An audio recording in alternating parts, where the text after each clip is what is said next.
Ever heard about classes in programming? Wondering what are these objects and how to define them? In this video, I'll break down the essential concept about classes. Stay tuned for a smoother programming journey ahead in the future. Hello everyone, I'm Ali Reza. Welcome to the Mentor Code Lab. Today we are going to talk about classes. Now, I can't cover everything about a class right now because basically we need more knowledge to understand classes better. However, we are starting and this is the base step that we need to cover to move forward. Now, you remember in object-oriented programming, we said that we have objects and we said that integers are objects and booleans are objects and every other data type that we said and talked up until now are objects. However, sometimes these objects are not enough and we need to have our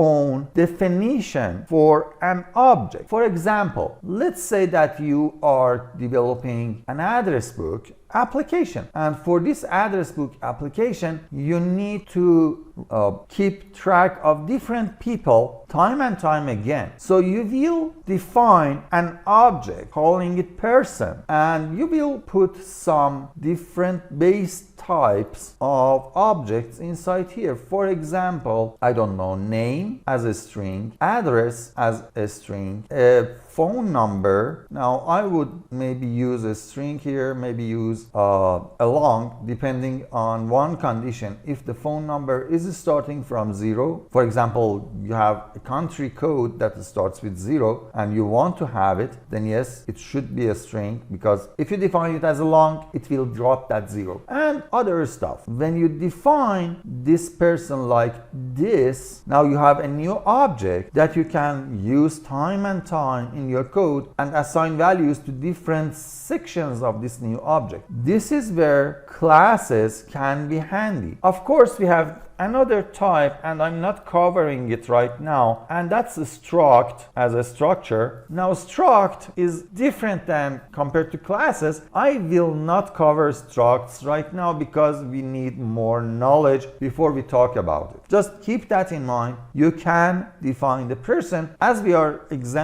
giving an example here, as a struct. However, let's talk about classes. Now you define a person as a class, and inside this class, not only assigning a new object types for different needs, you can have methods. Now these methods are functions that you write to do some logic for you. For example, if you want to compare a person's name to a given parameter, so you write a method and that method accepts a parameter as a name and it will compare the current person's name with that parameter, giving back a true or false. Don't worry, you will see an example of this all over the place in programming in future in this channel. Just keep that in mind. A class is an object that you define that will have some value types, some methods, and some core functionality, and later you will instantiate this class and use some new instances of this class all over the place to have multiple persons or multiple instances of that object, and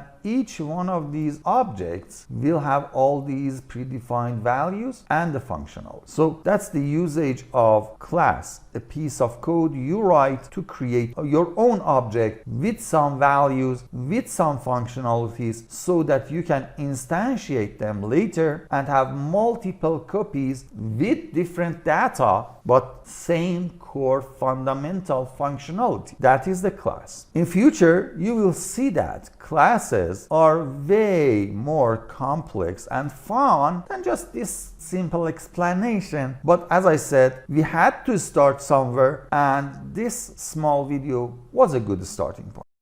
If you like these videos, please subscribe to the channel, hit the like button, and turn on that bell so that when I publish a new video, you will get informed. Have fun everyone. Bye.